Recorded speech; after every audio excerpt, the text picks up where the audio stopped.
manchettes, 164 films présentés à la 23e édition de Regard. Et ATM reçoit les jeunes de l'École du rock.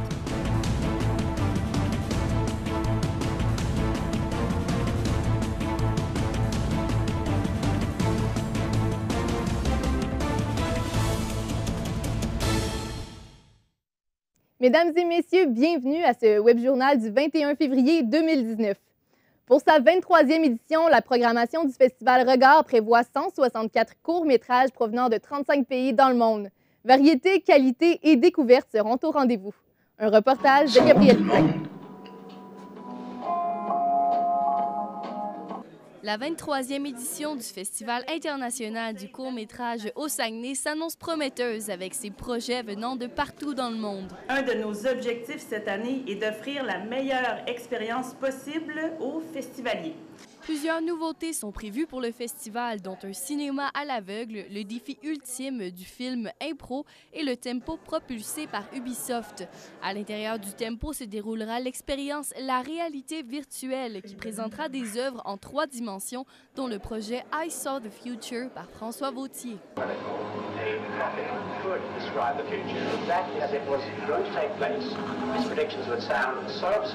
Selon la directrice de la programmation du festival, nous sommes dans une période exceptionnelle pour le court-métrage au Québec. Sur les milliers de courts produits dans le monde en 2018, 2 Québécois se retrouvent parmi les 5 finalistes aux Oscars, dont le fameux Fauve de Jérémy Comte qui a gagné le Grand Prix canadien l'an passé à Regard. Bref, c'est du jamais vu et c'est plein d'espoir. La ville de Saguenay a contribué un montant total de 55 000 $ au festival pour l'édition de 2019. Je suis vraiment fière que Saguenay soit la ville hôte de cet événement. Ça démontre jusqu'à quel point, même si parfois on se dit un peu loin des grands centres, le dynamisme d'une société peut produire des bijoux. Les courts-métrages seront diffusés en grande majorité au Théâtre de la Banque nationale et à la salle François Brassard du 13 au 17 mars 2019. Gabriel Poulain, ATM Nouvelles, Saguenay. Après que GNL Québec ait dévoilé hier son rapport d'impact environnemental concernant le projet Énergie Saguenay, l'instigateur de la pétition en faveur de ce projet, Pierre Charbonneau, va toujours de l'avant. Pourtant, Le Devoir rapporte dans son édition d'aujourd'hui que le projet de GNL Québec émettrait plus de 7 millions de tonnes de gaz à effet de serre par an. C'est leur crédibilité qui est mise en doute là-dedans parce que ce qu'ils font, là, c'est qu'ils jouent avec les mots. Ils mettent tout dans le même panier pour sortir un gros chiffre, pour après ça accuser l'usine elle-même. Donc, c'est simplement un maillon dans la chaîne. Et puis, l'usine elle-même, on parle d'un projet qui va faire seulement 445 000 tonnes par an. Pour sa part, le directeur du Conseil régional de l'environnement et du développement durable du Saguenay-Lac-Saint-Jean, Tommy Tremblay, mentionne que son conseil étudie le rapport d'impact environnemental du Centre international de référence sur le cycle de vie des produits, procédés et services. Et effectivement, on est très inquiet là, face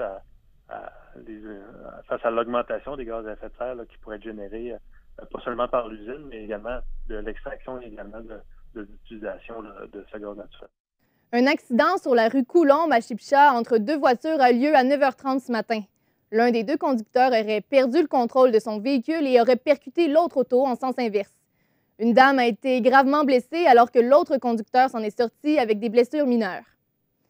La ville de Saguenay ne boycotte pas la station de radio CKAJ d'affirmer la mairesse de Saguenay, Josée Néron. La station a affirmé hier dans une longue publication Facebook qu'elle subissait une campagne de boycottage des élus à la suite du récent sondage diffusé par la station. La mairesse Josée Néron a pourtant affirmé que le conseil municipal était pour la liberté de presse. Madame Néron a demandé à CKAJ de révéler les noms de ceux qui ont demandé ce sondage, ce que la station refuse toujours de faire. Un contrat a été accordé à Ardoise Architectes par la Société de transport de Saguenay pour construire une station sur le boulevard Talbot face à Place du Royaume. Ce contrat de moins de 25 000 $ permettrait de faire un croquis et un concept de ce qui pourrait être aménagé à cet endroit.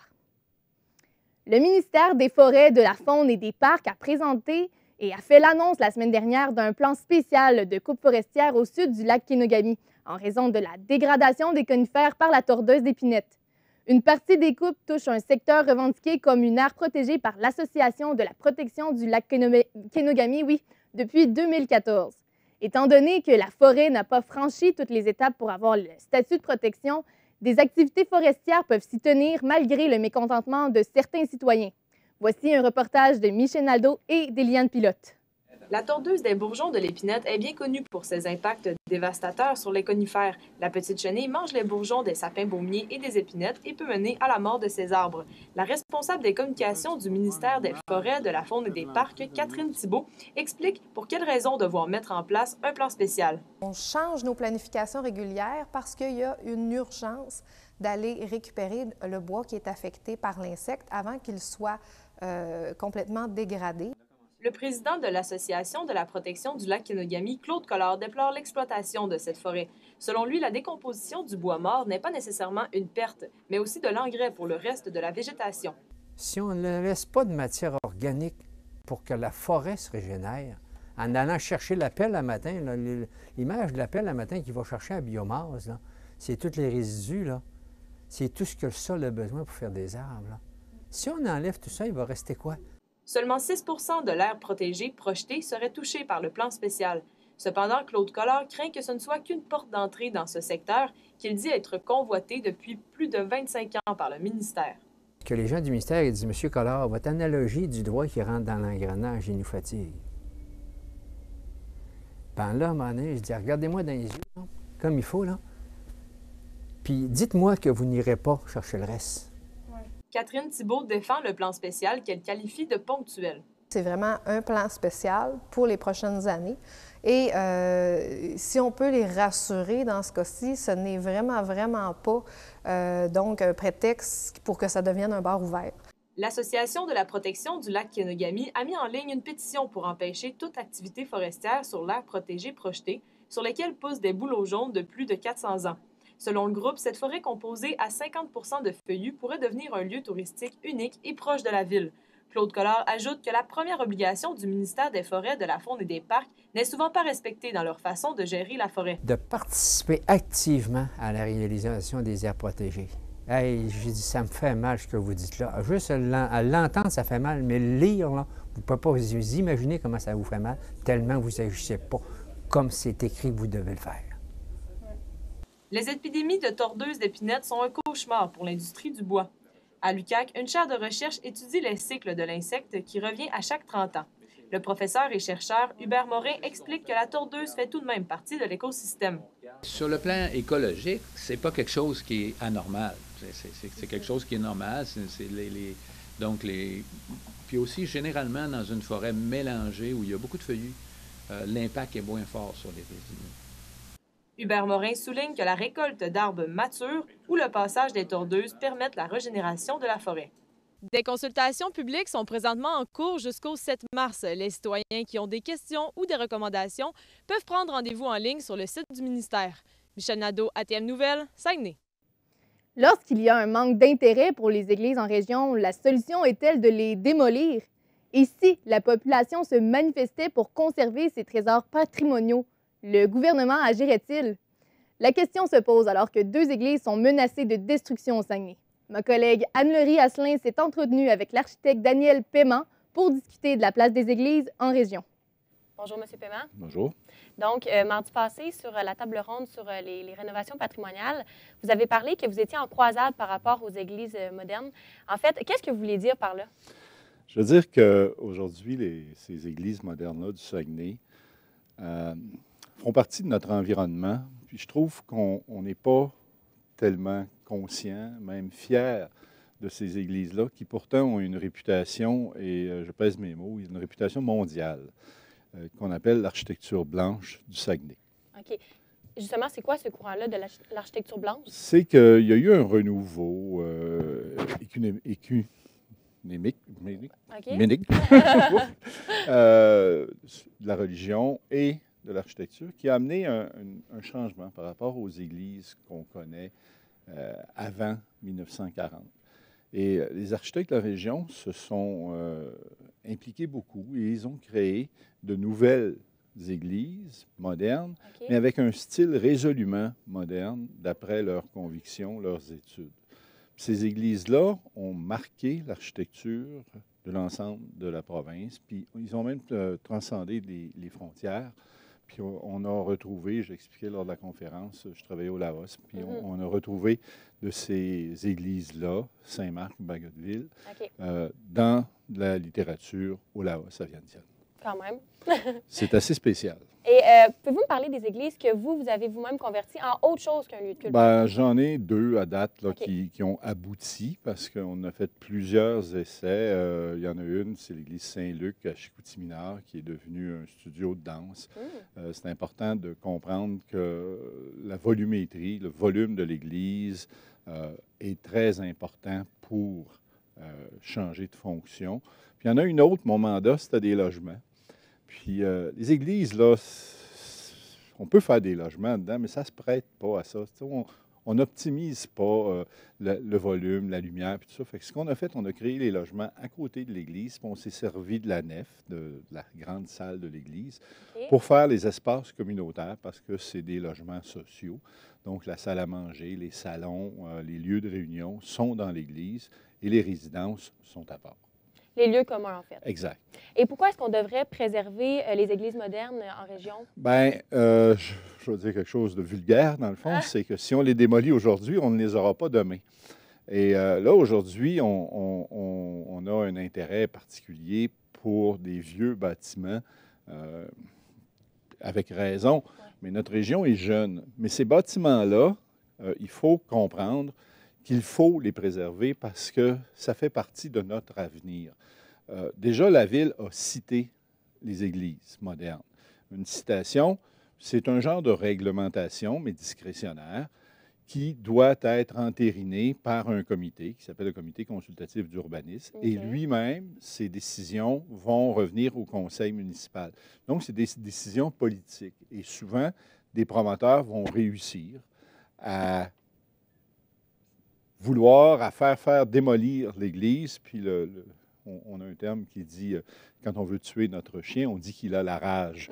Fait que voilà, celle-là a de l'amiante, celle-là coule, celle-là a ceci, celle-là a cela. On va les détruire. Il faut les démolir. Alors, soyons plus terre à terre, puis un bâtiment avec de l'amiante, ça se rénove, puis un bâtiment avec des moisissures, ça se nettoie. Fait qu'il ne faut pas tomber dans l'excès.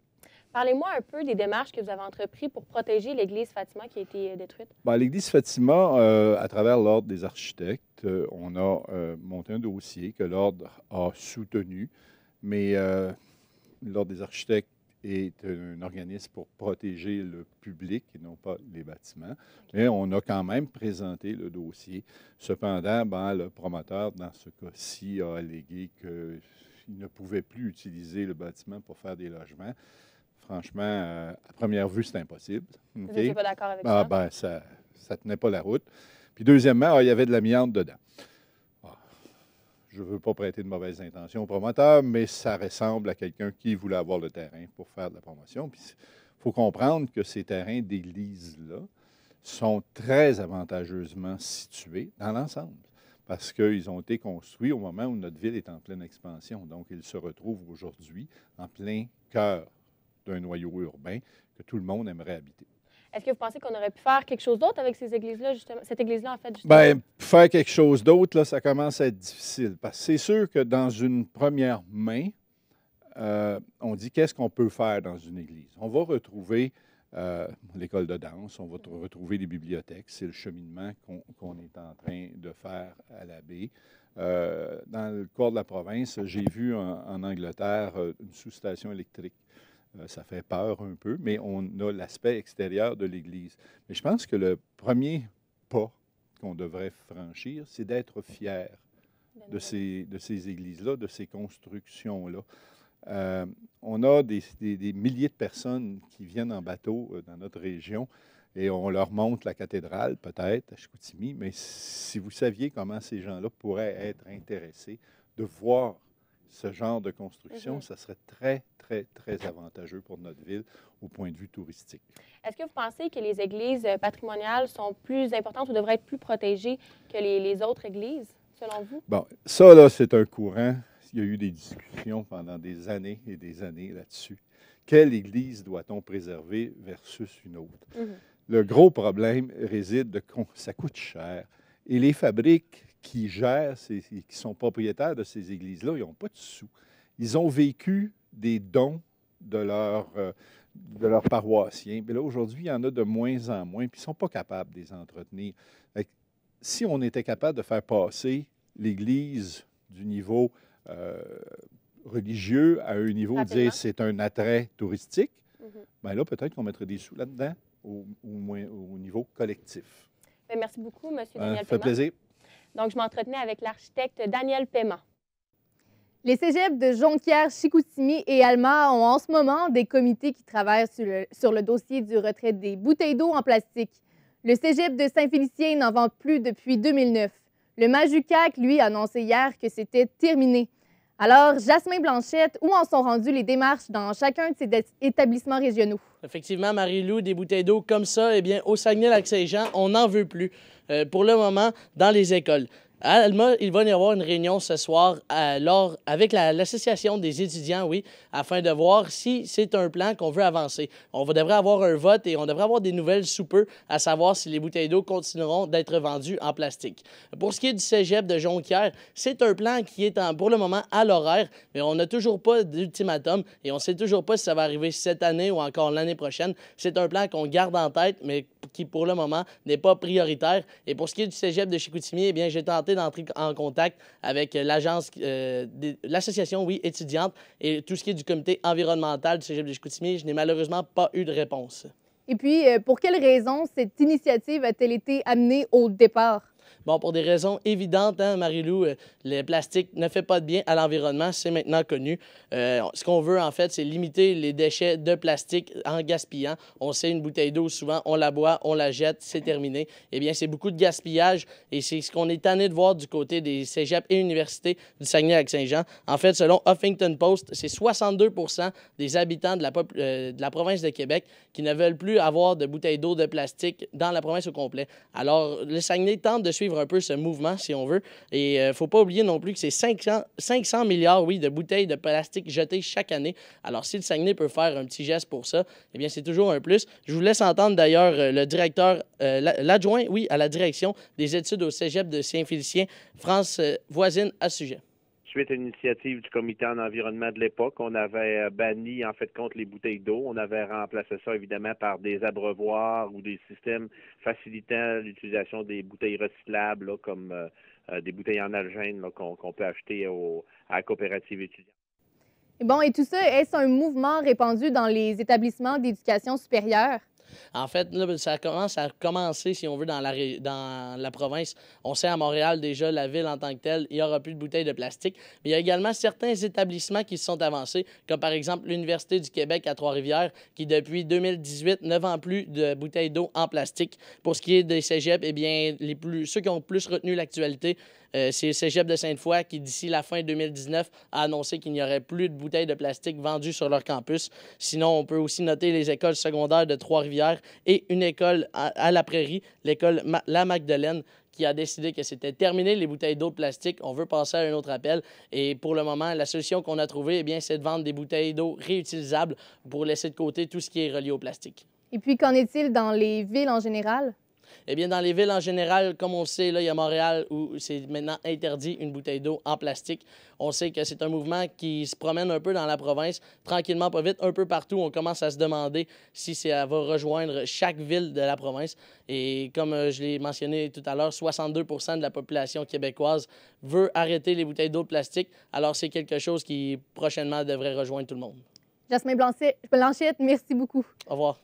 Dans le cadre de la Semaine du patrimoine à Saguenay, le Bureau des Archives nationales du Québec, Saguenay, a ouvert les portes de son centre d'archives au grand public mardi dernier, ainsi qu'aujourd'hui. Des visites guidées des locaux d'entreposage de la Société historique du Saguenay ainsi que du BANQ Saguenay sur la rue Jacques-Cartier-Est à Chicoutimi étaient au programme pour les visiteurs. Un reportage de Molly Belland. Je fais faire le tour avec les gens dans le magasin et puis ailleurs pour visiter nos installations puis expliquer c'est quoi un peu notre travail et le genre de documents qu'on conserve ici et c'est quoi les cycles de vie des documents. Pour ce qui est de la Société historique de Saguenay, elle s'occupe de tout ce qui a trait aux documents privés, aux livres historiques de la région et aux recueils patrimoniaux qui seraient d'intérêt public sans toutefois être législatifs. Leur bibliothèque contient environ 30 000 livres rares ou uniques. Du côté de BANQ-Saguenay, les documents entreposés sont plus gouvernementaux, ce qui inclut notamment les documents du Palais de justice ainsi que ceux de la Sûreté du Québec.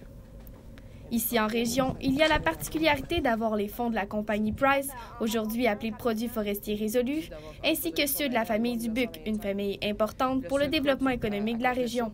Tous ces documents sont conservés dans l'ancien gymnase de l'orphelinat à Chicoutimi, qui est aujourd'hui une chambre froide dont la température est maintenue entre 16 et 18 degrés Celsius, avec une humidité relative se tenant entre 45 et 55 Ça s'appelle un thermohygrographe. Donc, avant, c'est ce qui nous permettait justement de voir les variations de température et d'humidité. C'est avec des cheveux humains. Fait que ça, c'est des vrais cheveux. Alors, ceux qui frient, ils savent que le cheveu est très sensible à l'humidité. Il est important pour les employés de manipuler les documents avec des gants pour ne pas les détériorer, mais aussi par souci d'hygiène pour ceux qui sont en contact avec les recueils, pour ne pas transmettre ou attraper des champignons.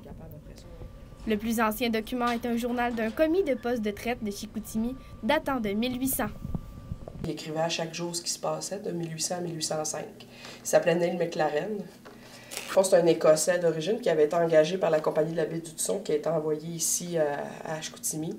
Des fois, il y a des journées qui vont écrire avec la température, mais des fois, il va dire, bon, les Amérindiens sont venus avec des pots. La prochaine porte ouverte aura lieu le 9 juin, ici à BANQ-Saguenay. Sinon, il est toujours possible de réserver pour avoir droit à une visite guidée au centre d'archives. Molly Bellan, ATM Nouvelles, Saguenay. Le double champion du monde et gagnant du Globe Crystal de ski alpin Éric Guay sera dans la région du 23 au 28 mars pour les championnats nationaux de ski alpin 2019 au Mont-Édouard.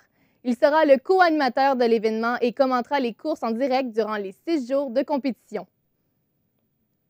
Quelques élèves de l'École du rock étaient de passage dans les locaux en arts et technologies des médias aujourd'hui dans le cadre de leur atelier de journalisme. Afin de parler de ce nouveau projet, ma collègue Alexandra Morin a reçu sur le plateau l'enseignante responsable du volet journalisme, Karine Tremblay, et un élève de 4e année, Jérôme Savard. Bonjour, Madame Tremblay. Bonjour, Jérôme. Bonjour.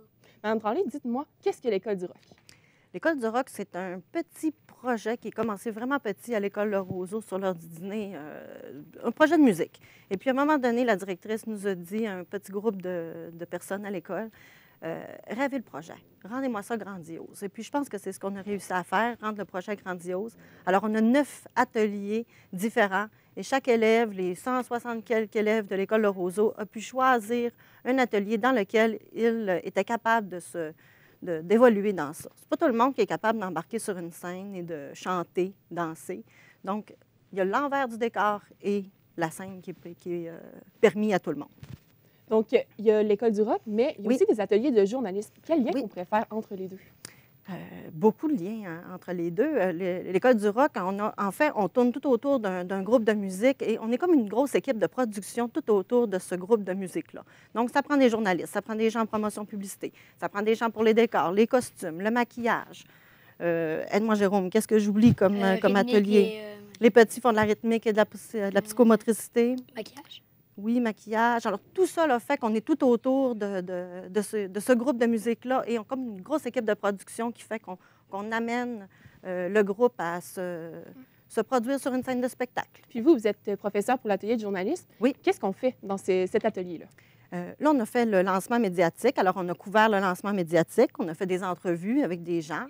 Ensuite, on a travaillé la semaine dernière comment on a traité la nouvelle, parce qu'on a eu un lancement quand même assez gros et important. Puis, il y a eu beaucoup de gens qui se sont présentés. Donc, on est allé voir comment les médias écrits avaient traité la nouvelle, comment les médias au niveau du journal, de la radio, et ensuite aussi là, au niveau de la télé. Alors, on a vu que chaque profil journalistique est vraiment différent l'un de l'autre. Puis vous, de votre côté, quel est le défi pour un projet de genre?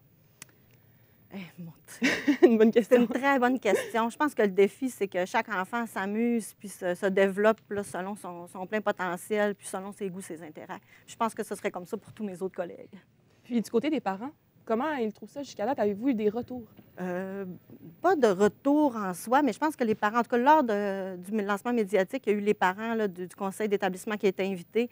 On a dû réduire nos invitations quand même au minimum, mais je pense que tout le monde est très emballé par le projet pour que chaque enfant se développe bien dans tout ça. Là. On devrait-tu s'attendre qu'il revienne l'année prochaine? Oui, ça va revenir.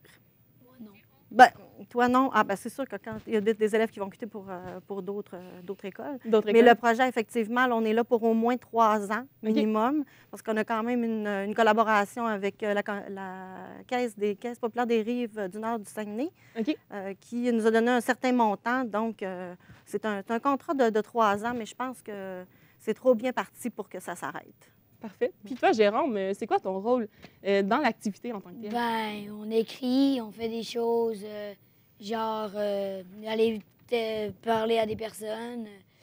C'est ça, là. On a des grands, c'est ça qui est utile, là. Puis toi, qu'est-ce que tu aimes le plus dans le journalisme? Écrire. Écrire? Puis qu'est-ce que tu as appris jusqu'à maintenant? Ben, comment faire un journal, comment faire de la radio, ça, là, comme ça, là.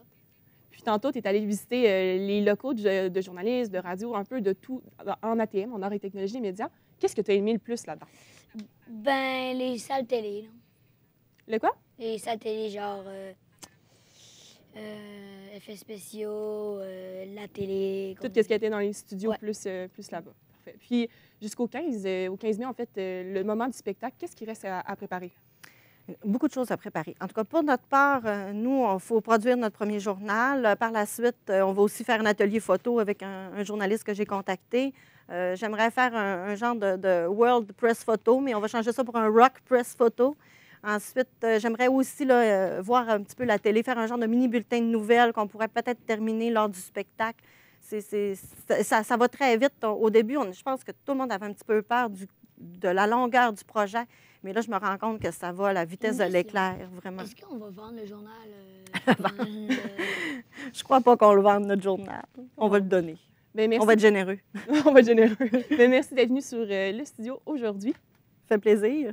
Je recevais sur le plateau, je m'entretenais avec la responsable de l'atelier de journaliste, Karine Tremblay, et un participant en fait, de l'École du rock, Jérôme Savard. Le 18 mai prochain va avoir lieu la soirée hommage aux patriotes régionales à Roberval. Cet événement, organisé par la Société nationale québécoise du Saguenay-Lac-Saint-Jean, va se dérouler au Lac-Saint-Jean, étant donné que le patriote honoré, dont l'identité n'a pas encore été dévoilée, habite à cet endroit. Donc, évidemment, ça prend quelqu'un qui est né ici ou qui y vit toujours et qui a marqué justement son milieu par ses actions, par ses décisions, par aussi son rayonnement. Habituellement, nous cherchons une personne qui est rassembleuse et quelqu'un qui est apprécié par l'ensemble de la population, donc qui fait la quasi-unanimité. L'humoriste Adib Al-Khalidé va effectuer la première partie de la 3e édition du Festi-Rire à la salle François Brassard ce samedi dès 20h. Cet événement est précédé d'un concours intercollégial d'humour organisé par Danick Martineau et le Cégep de Jonquière qui va regrouper 9 humoristes de la relève à la salle polyvalente. Des billets seront vendus à la porte au coût de 20 $ et de 10 $ pour les étudiants. Les Saguenayens de Chicoutimi, en collaboration avec le Centre de prévention du suicide Saguenay-Lac-Saint-Jean, veulent sensibiliser la population à la santé mentale lors d'un match à domicile.